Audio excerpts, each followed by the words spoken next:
پیارے بچوں، السلام علیکم۔ آج جو ہم آپ کو کہانی سنانے جا رہے ہیں اس کا عنوان ہے اللہ کا شیر۔ کوہ صفا کی جانب دور سے ایک گھڑ سوار چلا آ رہا ہے۔ گھڑ سواری کا انداز بتا رہا ہے کہ شہسوار نہایت ماہر ہے۔ گھڑ سوار آہستہ آہستہ کوہ صفا کی جانب بڑھتا ہے۔ یہ خوبصورت اور نہایت مضبوط جسم کا مالک ہے۔ چہرے پر ایک مسرت، ایک خوشی چھائی ہوئی ہے۔ اس کے انداز سے ایسا محسوس ہو رہا ہے کہ یہ شکار کھیل کر لوٹ رہا ہے، اور چونکہ شکار میں دن اچھا گزرا اس لیے چہرے پر ابھی تک خوشی نظر آ رہی ہے۔ اور اصل بات بھی یہی ہے کہ یہ شخص شکار کا بہت شوق رکھتا ہے، لیکن اس کی یہ خوشی تھوڑی ہی دیر میں غائب ہو جاتی ہے۔ کوہ صفا پر بنے ایک مکان میں موجود اس کی بہن صفیہ نے انہیں اطلاع دی کہ آج عمر بن ہشام نے تمہارے چہیتے بھتیجے کو بہت ستایا اور برا بھلا کہا ہے۔ بس یہ سننا تھا کہ اجنبی شخص غصے سے بے قابو ہو کر سیدھا عمر کے تعاقب میں روانہ ہو گیا۔ معلومات کرنے کے بعد پتہ چلا کہ عمر بن ہشام کعبے میں اپنے مشرکین ساتھیوں کے ساتھ بیٹھا ہے۔ اجنبی نے وہاں پہنچ کر اپنی کمان پوری قوت سے عمر بن ہشام کے سر پر ماری۔ عمر کے سر سے خون نکل پڑا اور ایک بڑا زخم بن گیا۔ اجنبی نے عمر کو کڑک کر کہا، تو محمد کو گالیاں دیتا ہے؟ میں بھی آج سے انہی کے دین پر ہوں، جو وہ کہتا ہے میں بھی وہ کہتا ہوں۔ اگر تجھ میں ہمت ہے تو ذرا مجھے بھی گالیاں دے کر دیکھ۔ عمر بن ہشام کو لہو لہان دیکھ کر اس کے قبیلے کے کچھ لوگ اس کی حمایت میں کھڑے ہو گئے اور اجنبی پر حملہ کرنے کا ارادہ کیا، لیکن عمر بن ہشام نے انہیں ایسا کرنے سے منع کر دیا۔ اجنبی نے اس وقت جوش اور غصے میں اپنے بھتیجے کی حمایت تو کر دی، مگر گھر آ کر غصہ کچھ کم ہوا تو شیطانی وسوسوں نے اجنبی کو پریشان کر دیا اور طرح طرح کے سوال ان کے ذہن میں آنے لگے کہ اپنے آباء و اجداد کے دین کو کس طرح چھوڑو گے؟ محمد کے دین کو کس طرح قبول کرو گے؟ قریش کے سردار ہوتے ہوئے تم محمد کا دین قبول کرو گے؟ بڑے شرم کی بات ہے، اس سے تو مر جانا بہتر ہے۔ قرض اسی پریشانی میں ساری رات گزر گئی۔ صبح ہونے پر بیت اللہ میں حاضری دی اور اللہ سے ذہن کی پریشانی کو دور کرنے کی دعا کی۔ اجنبی نے جب یہ تمام واقعہ اپنے بھتیجے کو سنایا کہ کس طرح اس نے اپنے بھتیجے کے دشمن سے بدلہ لیا اور سخت تنبیہ کی، تو بھتیجے نے کہا، چچا جان، میں اس وقت زیادہ خوش ہوں گا جب آپ اس دین کو قبول کر لیں گے جس کو میں لے کر آیا ہوں۔ بھتیجے کے الفاظ میں کچھ ایسی تاثیر تھی کہ چچا کا دل فوراً اسلام قبول کرنے کے لیے تیار ہو گیا۔ اس کے بعد بھتیجے نے انہیں نہایت تفصیل کے ساتھ اسلام کی سچائی سمجھائی، اللہ کا خوف دلایا اور جنت کی خوشخبری دی، اور وہ پکار اٹھے، میں اس بات کی گواہی دیتا ہوں کہ آپ صادق ہیں، آپ اپنے دین کا خوب اظہار کیجئے۔ مجھے یہ پسند نہیں کہ میرے اوپر آسمان کا سایہ ہو اور میں اپنے پرانے دین پر رہوں۔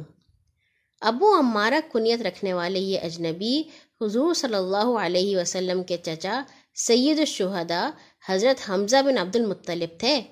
آپ رضی اللہ تعالیٰ عنہ حضور صلی اللہ علیہ وسلم کے چچا اور آپ کے رضائی بھائی بھی تھے۔ آپ رضی اللہ تعالیٰ عنہ نبی صلی اللہ علیہ وسلم سے عمر میں صرف 2 سال بڑے تھے۔ قبول اسلام کے بعد آپ کا زیادہ تر وقت دار ارقم میں گزرنے لگا، جو اس وقت مسلمانوں کا مرکز تھا۔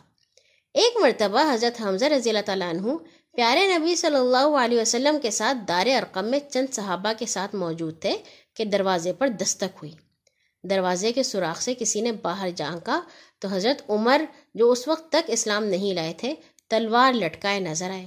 اس پر صحابہ کرام کو پریشانی ہوئی اور وہ اس فکر میں پڑ گئے کہ دروازہ کھولیں یا نہ کھولیں، کیونکہ معاملہ خون خرابے تک جانے کا خدشہ تھا۔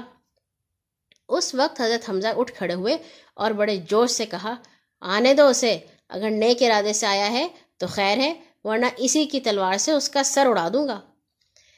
حضرت عمر جب اندر آئے تو بڑے احترام کے ساتھ کہا، میں اللہ اور اس کے رسول پر ایمان لانے کے لیے حاضر ہوا ہوں۔ اس پر حضرت محمد صلی اللہ علیہ وسلم نے زور سے کہا، اللہ اکبر، اور ساتھ میں صحابہ کرام نے اتنے زور سے نعرہ تکبیر بلند کیا کہ مکہ کی وادی گونج اٹھی۔ اب حضرت حمزہ اور حضرت عمر کی صورت میں اسلام کو 2 بڑی طاقتیں مل گئی تھیں۔ حضرت حمزہ رضی اللہ تعالیٰ عنہ نے غزوہ بدر جو کہ 17 رمضان 2 ہجری میں پیش آیا بڑے جوش کے ساتھ شرکت کی۔ غزوہ بدر کے دن اسود ابن عبد الاسد مخزومی نامی کافر نے قسم کھائی کہ وہ مسلمانوں کے حوض سے پانی نہیں پیے گا یا پھر اسے خراب کر دے گا۔ یہ شخص ایک نہایت بد اخلاق اور سخت طبیعت کا مالک تھا۔ حضرت حمزہ نے جو اس شخص کی ڈینگ سنی تو غصے سے بے تاب ہو گئے اور شیر کی طرح لپک کر اس پہ حملہ کیا کہ اس کی ٹانگ کٹ گئی اور وہ زمین پر گر پڑا، اور بالآخر حضرت حمزہ رضی اللہ تعالیٰ عنہ نے اسے قتل کر دیا۔ حضرت حمزہ نے غزوہ بدر میں اپنی بہادری کے ایسے جوہر دکھائے کہ کفار حیران رہ گئے۔ آپ نے بڑے بڑے نامور سرداروں کو واصل جہنم کیا، جس کی وجہ سے کفار نے آپ رضی اللہ تعالیٰ عنہ سے بدلہ لینے کی ٹھانی۔ 3 ہجری میں کفار نے بڑے جوش و خروش کے ساتھ مدینے پر حملہ کیا۔ مسلمان اور کفار احد کے میدان میں ایک دوسرے کے آمنے سامنے ہوئے۔ اس وقت رسول رحمت کے ساتھ کل 700 مجاہدین تھے، جبکہ کفار کی تعداد اب 3000 تھی۔ دونوں لشکروں میں گھمسان کی جنگ ہوئی۔ کفار کے لشکر میں ایک غلام بھی تھا جس کا نام وحشی تھا۔ یہ جبیر بن مطعم کا غلام تھا۔ جبیر بن مطعم نے وحشی سے کہا، اگر تو نے حمزہ کو میرے چچا تیمہ بن عدی کے بدلے میں قتل کر دیا تو آزاد ہے۔ ادھر ہندہ بنت عتبہ وحشی کو حضرت حمزہ کے قتل پر آمادہ کر رہی تھی اور وحشی کو سونے چاندی اور مال و دولت کا لالچ دے رہی تھی۔ لڑائی جاری تھی۔ مسلمانوں نے بہادری اور شجاعت کا وہ مظاہرہ کیا کہ مشرکین شکست کھانے لگے۔ حضرت حمزہ بھی نبی صلی اللہ علیہ وسلم کے سامنے لڑتے جاتے اور کہتے جاتے، میں اللہ کا شیر ہوں، اور کافروں کا خاتمہ کرتے جاتے۔ لیکن وحشی درختوں کی آڑ لے کر حضرت حمزہ کو شہید کرنے کی تیاری کر رہا تھا، اور جلد ہی اسے اس کا موقع مل گیا۔ حضرت حمزہ نہایت بہادری سے آگے بڑھ رہے تھے کہ اچانک ان کا پاؤں پھسلا اور وہ پیٹھ کے بل زمین پر گر پڑے۔ اس وقت وحشی نے نشانہ لے کر ان کو نیزہ مارا جو ناف میں لگا اور پار ہو گیا۔ وہ شہید ہو گئے۔ حضرت حمزہ کی شہادت پر مشرکین کو بہت خوشی ہوئی۔ ہندہ نے اپنے دل کی بھڑاس اس طرح نکالی کہ حضرت حمزہ کے ناک، کان اور ہونٹ کاٹ کر اس کا ہار بنایا اور پیٹ چاک کر کے آپ کا کلیجہ نکال کر چبانا چاہا، مگر چبا نہ سکی اور تھوک دیا۔ آپ صلی اللہ علیہ وسلم نے جب اپنے پیارے چچا کا یہ حال دیکھا تو سخت غم زدہ ہوئے اور رونے لگے اور فرمایا، تم پر خدا کی رحمت ہو۔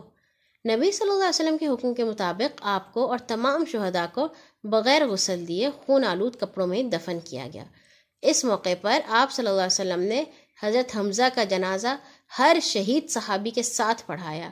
اس طرح آپ رضی اللہ تعالیٰ عنہ کی نماز جنازہ 70 مرتبہ پڑھائی گئی۔